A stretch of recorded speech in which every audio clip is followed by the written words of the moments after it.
Queridos, vamos abrir a palavra de Deus em Romanos capítulo 12 e vamos fazer a leitura do verso 3 até o verso 8, em continuação ao culto que nós estamos prestando ao nosso Deus. Romanos capítulo 12, do verso 3 ao verso 8. Palavras do apóstolo Paulo.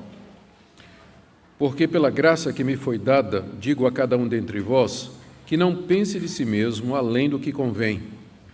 Antes pense com moderação, segundo a medida da fé que Deus repartiu a cada um. Porque assim como num só corpo temos muitos membros, mas nem todos os membros têm a mesma função, assim também nós, conquanto muitos, somos um só corpo em Cristo e membros uns dos outros. Tendo, porém, diferentes dons, segundo a graça que nos foi dada, se profecia, seja segundo a proporção da fé. Se ministério, dediquemo-nos ao ministério. Ou o que ensina, esmere-se no fazê-lo. Ou que exorta, faça-o com dedicação. O que contribui com liberalidade. O que preside com diligência. E quem exerce misericórdia com alegria. Até aqui a leitura da palavra de Deus. Vamos orar mais uma vez, pedindo a iluminação do Espírito Santo. Ó Deus, envia Teu Espírito para que ilumine os nossos corações, a nossa mente, para que possamos ver as maravilhas da Tua lei. Que Tua palavra, Senhor, não somente instrua o nosso entendimento, mas também mova o nosso coração e nos disponha a Te obedecer e fazer o que aqui Tu nos recomendas. Tu conheces o coração de cada pessoa que está aqui nessa noite. Tu conheces os que precisam de encorajamento, ajuda, direção, também aqueles que precisam de correção. Nós pedimos que Teu Espírito administre a Tua palavra a cada um de acordo com a necessidade. É o que nós Te pedimos em nome de Jesus. Amém. Queridos, na mensagem anterior, Romanos capítulo 12, de 1 a 2, nós vimos 3 exortações que o apóstolo Paulo fez à igreja de Roma, com base nas misericórdias de Deus que ele havia exposto nos capítulos de 1 a 11. Nós lembramos aos irmãos que o livro de Romanos tem 2 grandes partes. A primeira vai até o capítulo 11, onde Paulo faz mais uma exposição doutrinária, teológica, de temas centrais do Evangelho. Em seguida, do capítulo 12 a 16, ele fala das aplicações ou das consequências práticas daquilo que ele expôs nos capítulos de 1 a 11, que pode ser resumido naquilo que ele chama das misericórdias de Deus. Então, com base nas misericórdias de Deus apresentadas nos capítulos de 1 a 11, Paulo orienta a igreja, primeiro, a se oferecer a Deus como sacrifício vivo, que é o culto racional.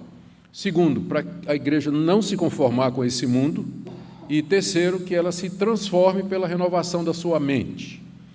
E feito isso, então, ele diz no final do verso 2, os cristãos experimentariam a boa, perfeita e agradável vontade de Deus. Isso foi o que nós vimos no domingo passado. Agora aqui, nessa passagem que eu li, do verso 3 até o verso 8, Paulo aplica o significado da vontade de Deus para o cristão quanto ao papel dele no corpo de Cristo. Ou, podemos dizer, o que é que eu vou fazer, ou qual a minha vocação, ou qual é a vontade de Deus para mim, não somente na igreja, mas também na vida.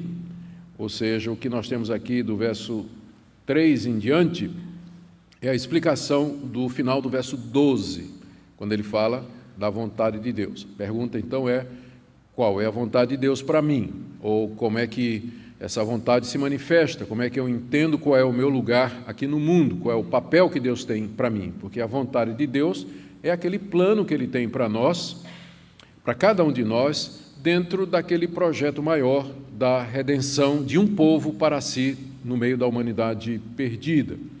E essa vontade de Deus para nós inclui principalmente o papel que nós desempenhamos no corpo de Cristo, que é a nossa igreja, a igreja local. E aqui nós vamos ver que Paulo faz uma relação entre a vontade de Deus para mim e os dons espirituais que Deus nos deu. Ou seja, é através das habilidades, através das capacidades, através das facilidades que eu tenho para fazer determinadas coisas mais do que outras, que eu vou descobrir qual é a boa, perfeita e agradável vontade de Deus para mim aqui nesse mundo. E esses dons espirituais, porque esse é o nome que Paulo dá a isso aí, eles foram dados por Deus de maneira soberana e graciosa, conforme a sua vontade, para que nós possamos servi-lo aqui nesse mundo. E, portanto, como consequência, ao pensarmos de nós ou tentarmos avaliar e entender o nosso papel nesse mundo, a gente não deve pensar além daquilo que essas habilidades permitem. O pensamento de Paulo aqui não é fácil de seguir, não. Eu vou tentar simplificar aqui o máximo, porque o nosso teólogo, pastor, apóstolo inspirado é uma mente brilhante que consegue compactar num versículo coisas que levam muito tempo para a gente descompactar, não é? Então vamos tentar ver o que é que ele nos diz aqui. Mas esse é o ponto central da passagem, Paulo quer que nós nos avaliemos e nós entendamos o nosso papel aqui nesse mundo a partir das habilidades, dons que Deus nos deu. E aqui ele desenvolve esse ponto em 3 tópicos que eu quero ver com vocês. O primeiro deles, no primeiro, Paulo orienta os cristãos de Roma a pensar de si mesmos sobre a maneira como eles deveriam pensar de si mesmos. Está aí no verso 3, quando ele diz: eu digo, pela graça que me foi dada, que vocês não pensem de vocês mesmos além do que convém. Então, a primeira orientação de Paulo é: como é que eu devo me avaliar? Qual o critério que eu vou usar para me ver? O segundo ponto, ele usa uma analogia com o corpo humano, para que lembrar-nos de que, embora nós tenhamos diferentes funções, nós todos estamos unidos no mesmo corpo.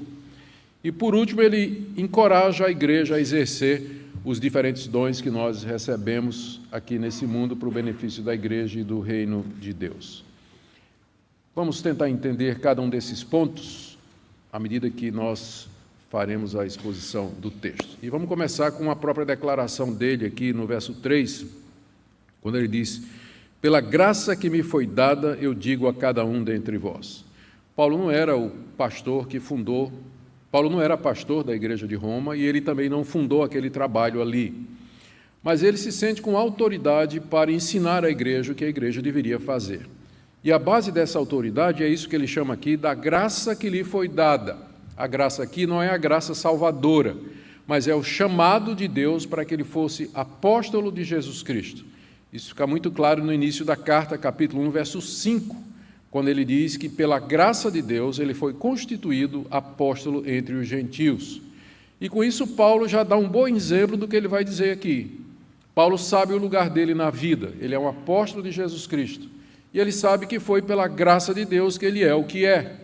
Por isso então que ele vai agora poder, com autoridade, dizer para os crentes: ninguém pense de si mesmo mais do que convém, mas de acordo com a graça que Deus ministrou a cada um de vocês.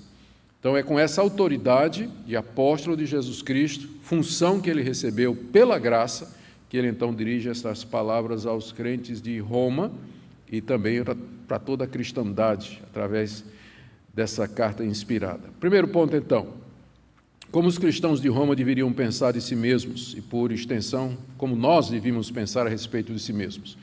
Paulo se dirige de maneira particular a cada um. Pela graça que me foi dada, verso 3, digo a cada um dentre vós.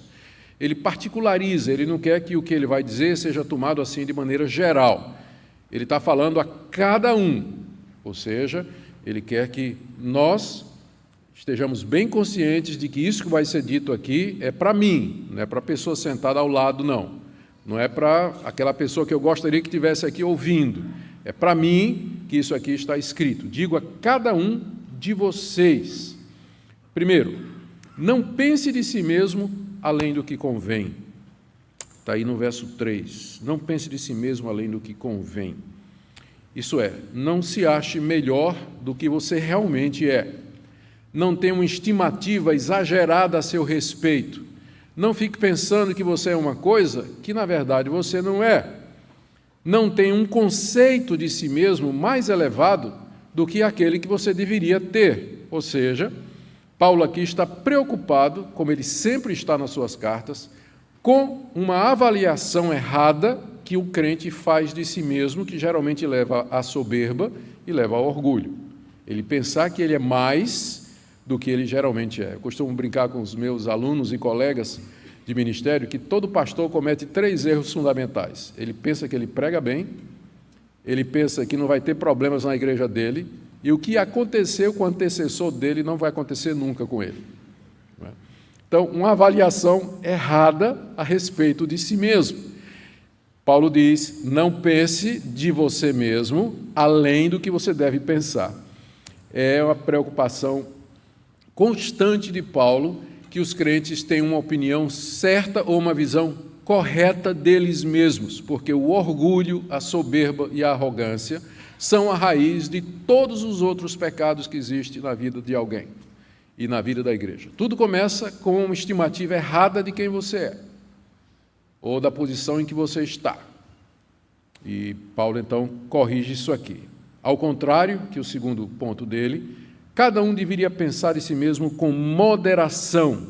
Não pense de si mesmo além do que convém, antes pense com moderação. A palavra moderação significa equilíbrio, humildade, bom senso, julgar as coisas com entendimento, é tudo isso que está compreendido aí nessa palavra moderação. Na verdade, é um jogo de palavras aqui na língua grega que não tem como traduzir para o português. Seria alguma coisa mais ou menos assim que Paulo está dizendo. Não pense de si além do que convém pensar, mas pense com pensamento moderado. Pelo menos 4 vezes ele está usando essa palavra pensar, fazendo um jogo que faz muito sentido no grego, no português nem tanto, mas o que ele quer dizer é isso. Quando você pensa a respeito de você mesmo, não pense além do que você deveria pensar. Mas se você vai pensar sobre si mesmo, pense de maneira moderada, equilibrada e de bom senso. E aí a gente pergunta, mas qual o critério para isso? É o que ele vai responder então em seguida. Ele diz, pense com moderação, segundo a medida da fé que Deus repartiu a cada um. Está aqui o critério pelo qual eu posso me avaliar. É a medida da fé que Deus me repartiu. Então, a partir dessa medida da fé, eu me avalio e eu me compreendo. Eu, então, tenho uma estimativa moderada, correta, equilibrada a respeito de mim. É claro que a grande questão é o que é essa medida da fé que ele está dizendo aqui, não é? O que é essa medida da fé? A medida da fé, nós vamos começar explicando da seguinte maneira. A fé é a porta de entrada para o reino de Deus. É pela fé que nós nos tornamos filhos de Deus, somos justificados e perdoados. E é pela fé que nós somos agraciados com o Espírito Santo de Deus, que nos dá dons, nos dá habilidades e capacidades para servirmos a Deus aqui nesse mundo. Quando nós cremos em Cristo, Deus nos reparte dons espirituais. Toda pessoa que se converte, quando ela se converte, ela sai das trevas para a luz, ela além de receber os benefícios da justificação, adoção de filhos, perdão de pecados, ainda é agraciada por Deus com dons espirituais para o serviço, pacote completo. Deus, de fato, é misericordioso. Na conversão, você só não ganha somente perdão de pecados, mas você ganha muito mais. Você é feito membro do corpo de Cristo e, como membro de um corpo, você tem uma função, você tem habilidades, você tem capacidades para poder servir a Deus e expandir o reino dele aqui nesse mundo. Deus faz isso em medidas diferentes para cada um de nós. Então, alguns recebem determinados dons, outros recebem outros dons, uns recebem habilidades num determinado grau, outros recebem aquela mesma habilidade num grau superior, mas todos recebem alguma capacidade para servir a Deus aqui nesse mundo. E essas capacidades são distintas, tanto em intensidade quanto de gênero, ou seja, um tem um dom, outro tem outro, e os que têm o mesmo dom nem sempre têm na mesma proporção. Então, a medida da fé aqui não é o tamanho da sua fé em Jesus Cristo, mas é simplesmente o conjunto de dons espirituais que Deus repartiu a cada um de nós de acordo com a medida que Ele quis. É isso que significa essa expressão que ele usa aqui, a medida da fé.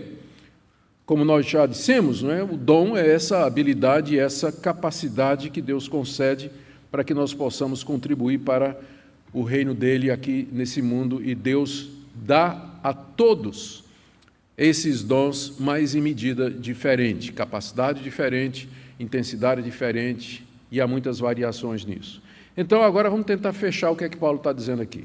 Quando ele diz que eu tenho que pensar de mim mesmo com moderação, de acordo com a medida da fé que Deus me repartiu, significa que eu devo pensar de mim consciente das habilidades que Deus me deu e das que Ele não me deu. Das que Ele não me deu. Porque o ruim quando o crente não tem essa avaliação do que é que ele é, do que é que ele é capaz, o que é que ele recebeu da parte de Deus, o ferramental que ele recebeu para servir a Deus, é que ele às vezes se aventura a fazer coisas para a qual ele não tem habilidade. Ele não foi chamado para aquilo, ele não tem condição de fazer aquilo. Tem boa vontade, por exemplo, vamos cantar no coral, que maravilha, tem uma boa vontade maravilhosa, quer cantar no coral, mas é muito desafinado, né? Não tem condição. Tem boa vontade e tudo, mas... né? E fica ofendido, né, quando o rejeita diz, olha, o irmão não tem condição, né, tal, ele fica ofendido, tal, porque ele acha que ele tem. Então ele está pensando de si além do que convém, não está sendo realista, ele não está vendo a capacidade dele e os limites dele. Então, quando Paulo diz, pensa com moderação de acordo com a medida da fé que Deus repartiu, medida da fé sendo o conjunto de dons espirituais, porque pela fé que nós os recebemos, então ele está dizendo, faça uma avaliação, pense de si realisticamente, de acordo com a capacidade e habilidade que Deus deu para você servir. Isso significa também, se eu disse aqui que fazendo isso nós vamos evitar entrar em determinadas áreas para as quais nós não estamos capacitados. Me lembrei agora aqui, é sempre muito difícil, por exemplo, tem gente muito bem intencionada, mas crente, verdadeira, mas não é realmente uma pessoa que tem habilidades para ser vamos pensar, um professor de escola dominical que exige alguns dons espirituais. Então, ela fica ofendida às vezes, não é? Quando a gente que está do lado de fora, a gente consegue ver com mais clareza. E diz, olha, o irmão é muito bom, é crente, ninguém está duvidando disso, mas essa habilidade aqui, o irmão não tem.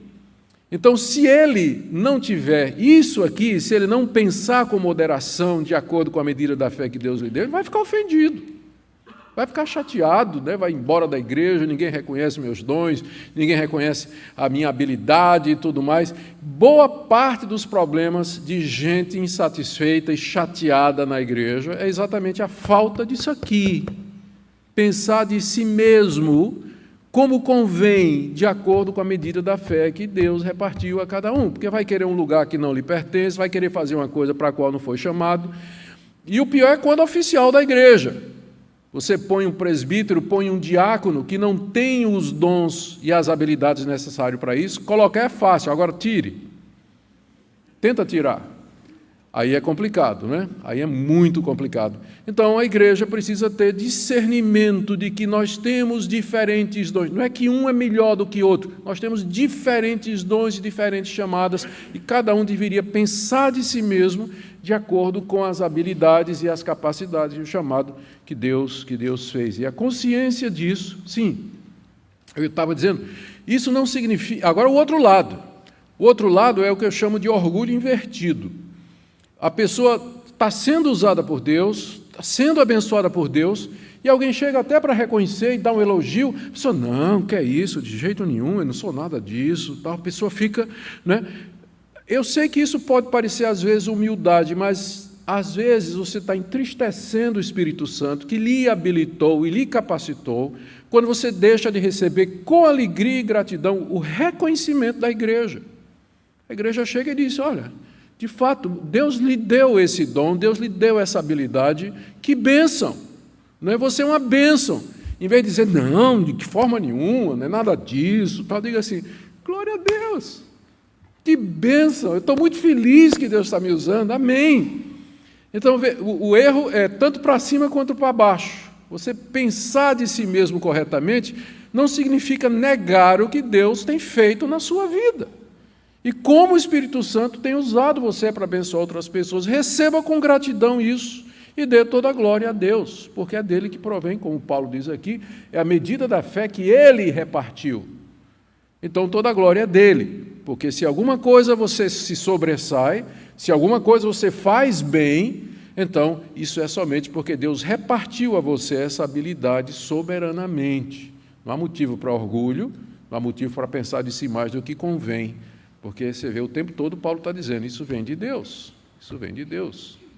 Então a consciência disso, a consciência da fé e da medida da fé que Deus repartiu, faz com que o crente não seja vaidoso, amostrado, arrogante, que ele pensa que ele é mais do que realmente é. Ele tem consciência de que ele não é o único que tem dons espirituais. Hoje pela manhã eu tive uma experiência que eu não tive há muitos anos. Consegui sentar numa igreja para assistir um culto sem estar pregando. Então, estava sentado com minha esposa e fui ministrado. De manhã, aqui, depois fui para a classe de catecúmenos, ouvi o professor e fui ministrado lá também. Como aquilo fez bem para o meu ego? Para me botar no meu devido lugar, não é? Chegar e dizer, puxa, eu posso ser ministrado por outras pessoas. Porque fazia muito tempo que eu não tinha um domingo em que eu podia sentar para participar do culto com minha mulher, com outra pessoa pregando. Então, foi muito bom para mim. Eu digo, mas veio na hora, porque é exatamente o que esse texto está dizendo. Augustus, você não é o único que ensina. Você não é o único que prega. Tem outros dons. Tem outras pessoas que Deus usa. E que Deus quer usar para abençoar a sua vida. Então, quando a gente tem essa visão, então isso ajuda a gente a ficar no nosso devido lugar. É assim que a mente renovada pensa. Veja aqui no verso 2, Paulo tinha dito, não vos conformeis com esse século, mas transformai-vos pela renovação da vossa mente. Então, guarde a palavra mente. Ele disse, transformem-se pela renovação da mente. E aí no verso 3 ele disse, pense. Primeiro ele diz, não pense, depois ele diz, pense. Então ele está, isso aqui, o verso 3 está ligado ao verso 2, por essa questão da mente, não é? Uma mente renovada é uma mente que pensa de si mesmo de acordo com a medida da fé que Deus lhe deu. Ou seja, ela tem essa visão correta daquilo que ela é e do papel que ela exerce aqui nesse mundo. Para ilustrar isso aí, vamos agora para o nosso segundo ponto. Paulo emprega uma das suas analogias prediletas, que ele usa em outras cartas várias vezes, que é a analogia do corpo humano, verso de 4 a 5.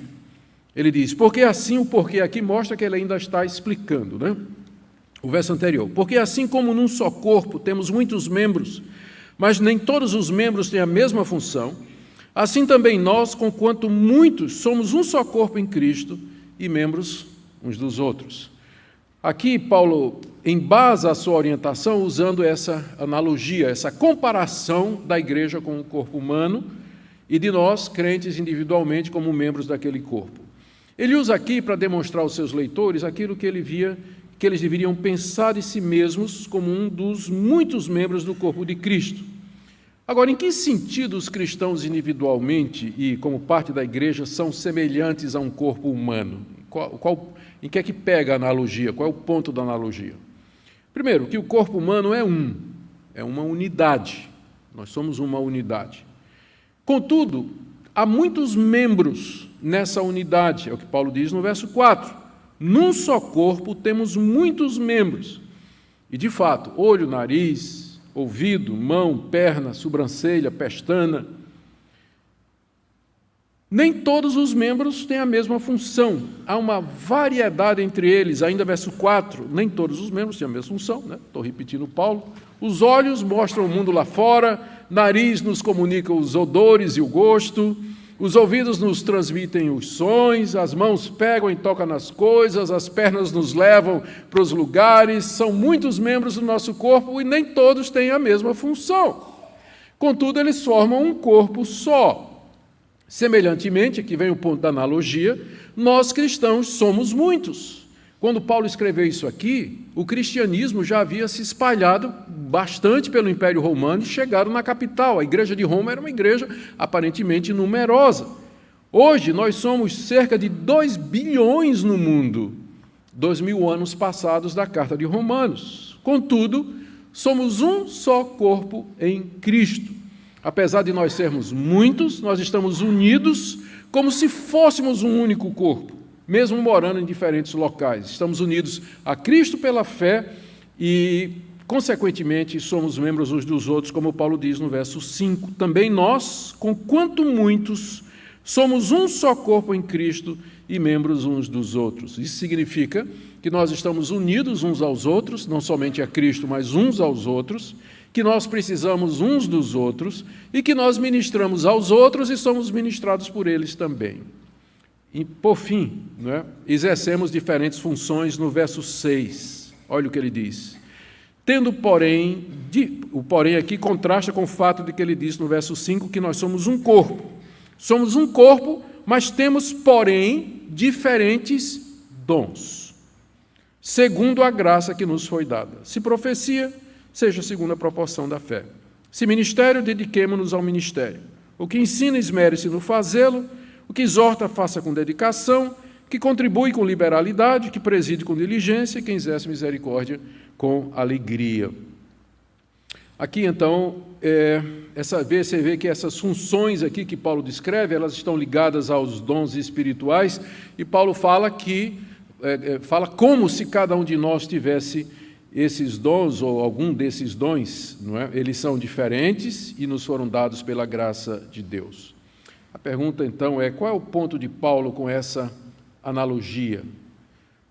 A melhor maneira de evitarmos um conceito elevado de nós mesmos é lembrar que nós somos apenas um de entre muitos, unidos, contudo, variados, que não somos melhores do que os outros, apenas diferentes, porque Deus repartiu de maneira diferente a cada um de nós essas habilidades. Como tal, nós temos uma contribuição a dar junto com outros e podemos também receber a ministração deles, e é assim que a mente renovada funciona. Último ponto, então. O primeiro ponto foi, Paulo diz de que maneira a gente tem que pensar, que foi o verso 3. O segundo ponto foi a analogia do corpo, para que nós pudéssemos entender melhor, visualizar melhor. Nós somos membros do mesmo corpo e temos diferentes funções. E agora ele diz, do verso 6 ao verso 8, que nós devemos exercer, então, esses dons espirituais recebidos da maneira correta. Ele passa aqui a dar exemplos práticos, não é, do que ele tinha falado, dessa variedade de dons. E aqui ele traz uma lista com 7 dons espirituais e como eles devem ser exercidos na igreja. Todos eles dados pela graça, não são motivos para arrogância. No próximo domingo, se Deus quiser, eu vou em detalhes examinar cada um desses dons, particularmente porque o dom de profecia é complicado e é polêmico. Então, não dá para resolver hoje à noite, mas próximo domingo, se Deus quiser, nós vamos focar em cada um desses 7 dons. Mas, de maneira geral, o que eu quero dizer é isso. Ao enumerar esses dons, dando uma lista, Paulo estava querendo exemplificar o que ele disse. Ele tinha dito: renovem a mente, sejam transformados para experimentar a boa vontade de Deus. Em seguida, ele diz que essa vontade de Deus, ela pode ser percebida por aquilo que Deus nos deu a habilidade para fazer. Se eu tenho a habilidade de ser profeta, se eu tenho a habilidade de ministério, se eu tenho a habilidade de exortar, de contribuir, então eu já sei o que é que Deus quer de mim.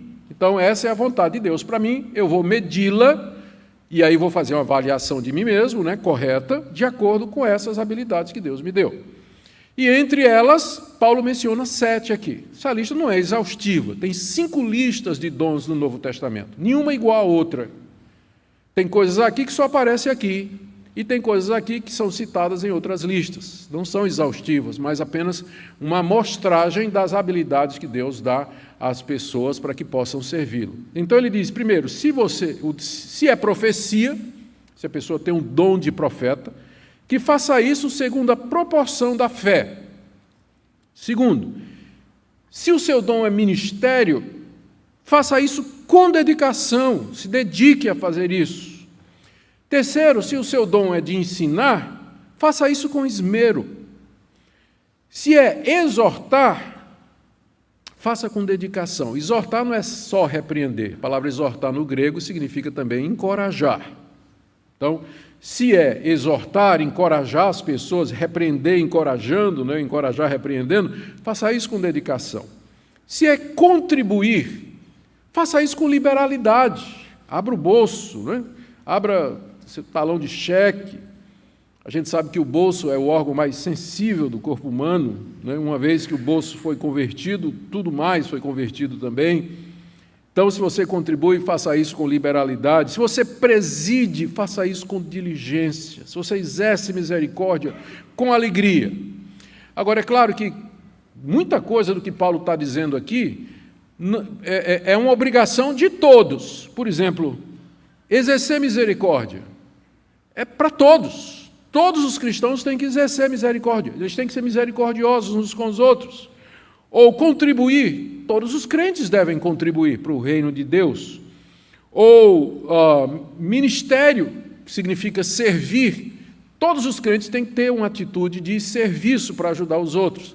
Mas o dom espiritual é a habilidade que Deus lhe dá de fazer isso que todo mundo faz melhor, mais intensamente e com mais eficiência.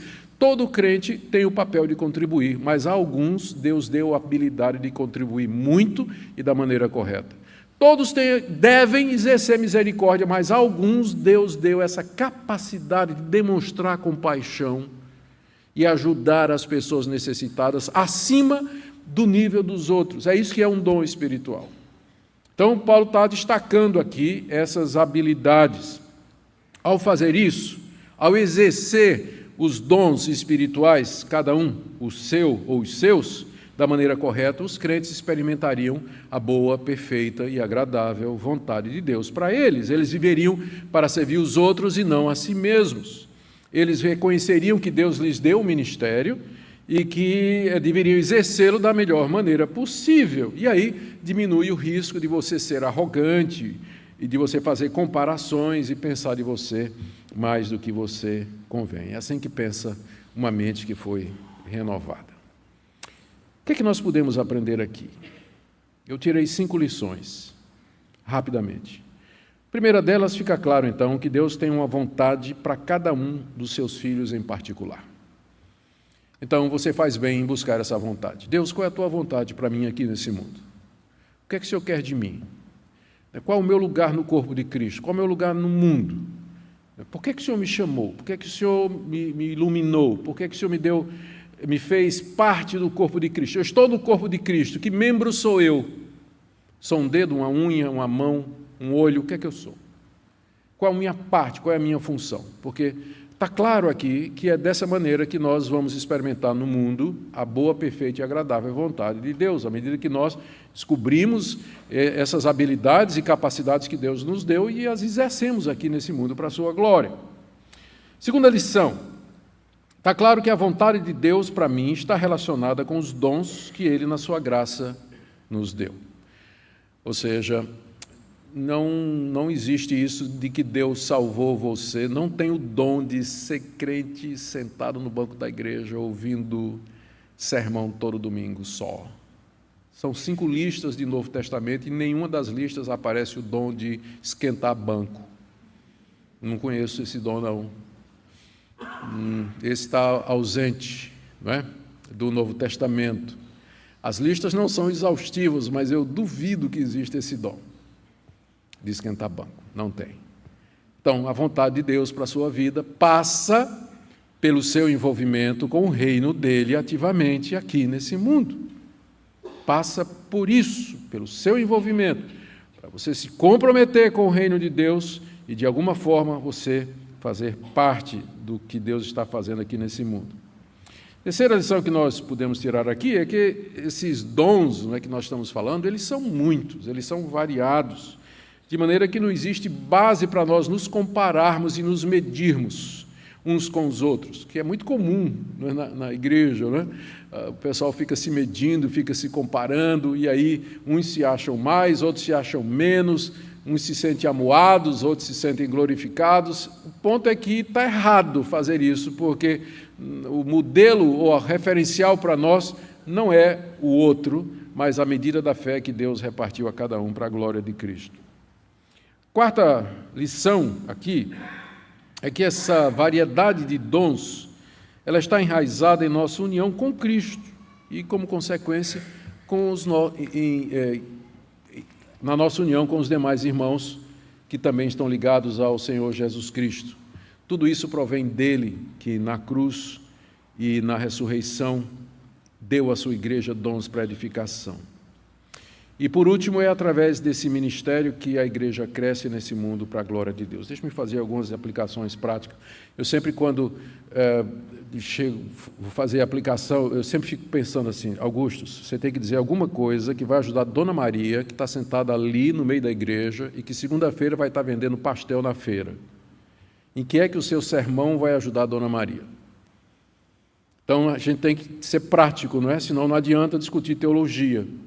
Se a gente não puder ajudar a igreja e os membros da igreja naquilo que eles vão fazer, então nós estaremos apenas fazendo homilias ou discursos teológicos. O povo vem para a igreja para saber o que é que Deus quer que eles façam, né? Saber a vontade de Deus. Então, deixe-me tentar aqui, primeiro falando para aquelas pessoas, eu tenho que começar desconstruindo alguma coisa. Primeiro, aquelas pessoas que acham que os dons espirituais cessaram com o período apostólico e depois que a Bíblia foi completada. Tem muitos de nós no campo reformado que se orgulham de ser cessacionistas. E às vezes esse termo não é bem explicado, e aí dá a impressão de que ele quer dizer que todos os dons cessaram. Não, não é isso que quer dizer. Não é isso que quer dizer. Infelizmente, em reação aos extremos pentecostais, os reformados vão para o outro lado e negligenciam os dons espirituais. Isso é uma reação errada nossa, por causa dos abusos que são feitos com dons espirituais em determinados quartéis do mundo evangélico.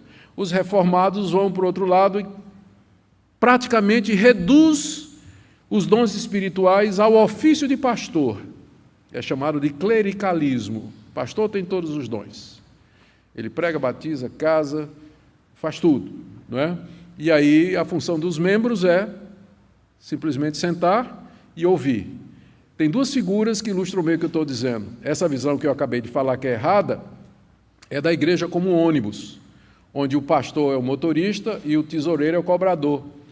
Então você paga, entra, fica sentado e o pastor está guiando o ônibus, não é? A outra visão é da igreja como um barco a remo, onde cada membro tem um remo na mão e o pastor está simplesmente dizendo: para a esquerda agora, para a direita agora, mais força, né? Mas todo mundo está com a mão no remo. Essa é a visão correta de igreja na Bíblia. E às vezes o que acontece? Por conta dos extremos, a igreja reformada vai e concentra tudo na mão de quem é oficial. E os membros da igreja acham que a função deles é ir para a igreja, escutar sermão, pagar o dízimo e pronto, ir embora para casa. Não. Essa não é a visão correta de igreja. A visão correta de igreja é aquela que está aqui, que você experimenta a boa, agradável vontade de Deus, exercendo os dons que Deus lhe deu. Não há nada na Bíblia que diga que Deus deixaria de conceder dons espirituais ao seu povo para a edificação da sua igreja depois do período apostólico. O que cessou, isso aqui tem que ficar claro, o que cessou foi o período revelacional. Não há novas revelações, a revelação está completa, ela está completa na Bíblia. Então, todos os dons que eram canais de revelação cessaram com o fechamento da Bíblia. Mas nem todos os dons eram canal de revelação. Desses que estão aqui, por exemplo, discutindo a parte da polêmica em torno do dom de profecia, que nós vamos ver no próximo domingo, todos os demais, nenhum deles tem a ver com nova revelação. Então Deus, né, vamos deixar a profecia de lado, mas exortar, liderar, exercer misericórdia, servir, Deus continua dando esses dons à sua igreja. E a pergunta é: onde é que eles estão aqui na nossa igreja? Onde estão esses dons? Por que às vezes parece que a gente não vê esses dons? O que é que está acontecendo? Então, esse texto é um texto que nos desafia, cada um de nós individualmente, para respondermos esse tipo de coisa. Então, essa minha primeira palavra é para aqueles que têm com dificuldade com a questão do conceito de dom espiritual dentro da igreja reformada. Nós não devíamos ter medo disso. Segundo, eu quero agora falar aqueles que têm sido usados por Deus e que têm recebido reconhecimento dos irmãos. Graças a Deus por isso. Graças a Deus pela sua vida, pelo seu ministério, pela coisa boa que você faz, qualquer que seja o dom. Mas lembre que isso sempre é pela graça de Deus. É pela misericórdia de Deus, por isso não pense de si mesmo mais do que convém. Se Deus usou a queixara de um jumento, quanto mais o jumento inteiro. Então, é o Deus que usa a queixara de burro. Então, não fique pensando que você é alguma coisa porque Deus está usando você. Não pense, porque é tudo pela graça e pela misericórdia de Deus.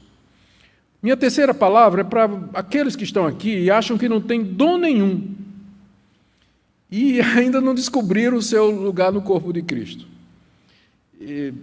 Bom, eu queria dizer, primeiro, que essa lista que você tem aqui, ela é consequência do verso 1.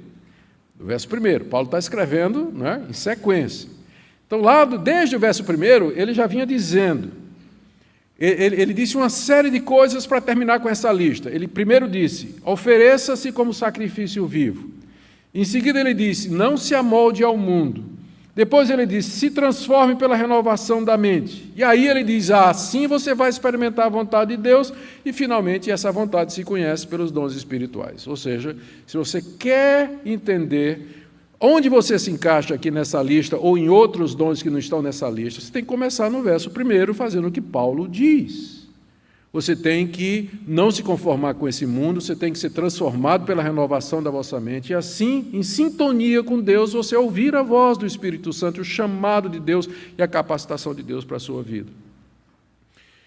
Em quarto lugar, aos que acham que, eu já falei isso, mas vou repetir, os que acham que seu dom é somente escutar sermão ou domingo, e às vezes pela internet. Que beleza a internet, não é? Bênção. O desigrejado ama a internet, sem qualquer compromisso com a igreja, corpo de Cristo. Eu quero dizer que não existe membros desconectados do corpo. Cristãos precisam viver em comunidade. É na comunidade que nós ministramos aos outros e somos ministrados também, e onde nós crescemos junto como um corpo. Então, a minha palavra para você é que você se torne parte comprometida e atuante na igreja de Deus. Eu quero terminar com uma palavra aqui, que eu espero que seja útil. Essa palavra é para aqueles que pensam que esses dons eles são usados somente no culto ou ambiente da igreja. Eu tenho a impressão que a maioria dos cristãos, quando ouve falar em dom espiritual, a visão que ele tem é que o dom é uma ferramenta que vai ser usada ou no culto ou em alguma coisa relacionada com a igreja. Eu queria expandir os horizontes da sua mente nessa noite, dizendo que o reino de Deus, ele é maior do que a igreja local. Que Deus precisa de médicos, Deus precisa de advogados, Deus precisa de políticos, Deus precisa de enfermeiros, Deus precisa de motorista de Uber, Deus precisa de assessorista de elevador, que sejam comprometidos com Ele e que sirvam a Deus no mundo e não na igreja, necessariamente igreja pensando só nisso que nós estamos fazendo aqui aos domingos. Por exemplo, pega o dom de misericórdia. Uma pessoa que tem um dom de misericórdia, ela vai exercer esse dom aonde? Durante o culto? Acho que não, né? Acho que não. Quando é que ela vai exercer o dom de misericórdia? É no dia a dia, na sua casa, no seu trabalho, com as pessoas ao seu redor, mostrando a compaixão de Deus através do socorro para com essa geração sofrida, angustiada, deprimida, suicida. Uma pessoa com dom de misericórdia, ela se compadece, ela é sensível, ela abraça, ela beija, ela carrega, ela ajuda. E onde é que ela vai fazer isso? Não é no culto de domingo. Ela vai fazer isso no trabalho dela, lá no seu escritório, lá na sua empresa, no seu negócio, onde for, na escola. Então, porque as pessoas pensam que dom espiritual é alguma coisa que só acontece no culto, é que elas não estão abertas para perceber que dom espiritual é usado para levar o reino de Deus para fora da igreja, atingir as pessoas lá fora. Talvez você ainda não sabe qual é o seu papel no corpo de Cristo, porque você pensou que a sua única opção é se tornar pastor, presbítero ou regente de coral. Quando não. Na verdade, Deus quer usar você onde você está. Lá no seu condomínio, lá na sua escola, lá no seu trabalho. Esses dons, eles são usados para avançar o reino de Deus. Por exemplo, o dom de presidir. Líderes, precisamos de líderes na igreja, não tenha dúvida, é um dom espiritual. Mas Deus precisa também de pessoas que têm uma voz e têm uma liderança em outros contextos, onde decisões são feitas que vão afetar a igreja diretamente, Senado, na Câmara, presidência da República, vereador, no condomínio do seu prédio, na associação de moradores. Um cristão que tem liderança, tem sabedoria, ele pode ajudar pessoas a tomar decisões, ou levar aquele ambiente a tomar decisões, que vai abençoar outras pessoas e abrir porta para o reino de Deus. Então, há lugar, porque às vezes a gente fica pensando assim, puxa, eu não vou pregar, já me passou esse pensamento, antes de eu ter essa perspectiva, né, dizendo assim, puxa, eu vou pregar na igreja sobre dons espirituais, aí de repente vai ter uma fila de gente dizendo, pastor, então, eu tenho o dom de ensinar 30 pessoas, onde é que eu vou botar 30 professores na escola dominical? Mas necessariamente você não tem que ser professor na igreja. Que tal você ser professor na escola pública? Pesado, né? Prepara para dentada, pancada, né? Ser processado e tudo mais. Mas Deus, será que não precisa de gente com dom de ensinar na escola pública, na universidade, gente crente, comprometida, que ensina bem, que é capaz de transmitir os valores do reino de Deus lá no mundo? Às vezes a gente pensa muito fechado para dentro de nós, quando Deus de fato nos fez ou nos quer usar para expandir o seu reino. Que Deus, nessa noite, fale ao seu coração. Que você saia daqui com uma decisão, dizendo, Deus, eu quero experimentar a tua boa, perfeita e agradável vontade. E eu sei que isso só é possível se eu pensar de mim como convém, de acordo com a medida da fé que o Senhor me repartiu, de acordo com as habilidades e capacidades, quer seja na igreja, quer seja, ó Deus, onde eu estou inserido. Eu quero ser um servo teu, um embaixador teu, eu quero estar comprometido com o teu reino. Me mostra o caminho, eu quero viver para a tua glória, eu não quero ser um esquenta-banco, eu não quero ser uma pessoa sem compromisso, um membro do corpo que não tem utilidade, eu não quero ser um apêndice. Dizem que é o apêndice, né, que não tem finalidade, descobriram, né, que tem, né? Então você não tem nem desculpa, né? Porque até o apêndice parece que tem finalidade também. Eu não quero ser como o antigo apêndice, Senhor, mas eu quero funcionar, eu quero ser útil de alguma forma no corpo de Cristo. Amém? Oremos. Pai querido, nós te rendemos graças, porque o Senhor a cada um de nós repartiu dons espirituais, conforme a proporção da fé. E nós bendizemos o teu nome, porque nós podemos encontrar o nosso lugar nesse mundo, à medida que nós descobrimos o que o Senhor nos repartiu e de que maneira nós podemos te servir. Nós pedimos que tu fales ao coração do teu povo aqui nessa noite e que nós saiamos dispostos a mudar o mundo, a influenciar o mundo, e lembrar que a igreja é apenas um ponto de encontro para refazer as forças, renovar a mente, para nós te ministrarmos lá fora, onde estão as pessoas que precisam de ajuda, estão perdidas, precisam de misericórdia, de compaixão, de entendimento. Alevanta-nos, ó Deus, como farol no meio dessa geração perversa, perdida e obscurecida de entendimento. É o que nós te pedimos em nome de Jesus. Amém. Fiquemos em pé, irmãos, e nós vamos encerrar o culto cantando o hino, um vaso de bênção, hino 221, e depois nós teremos a bênção apostólica.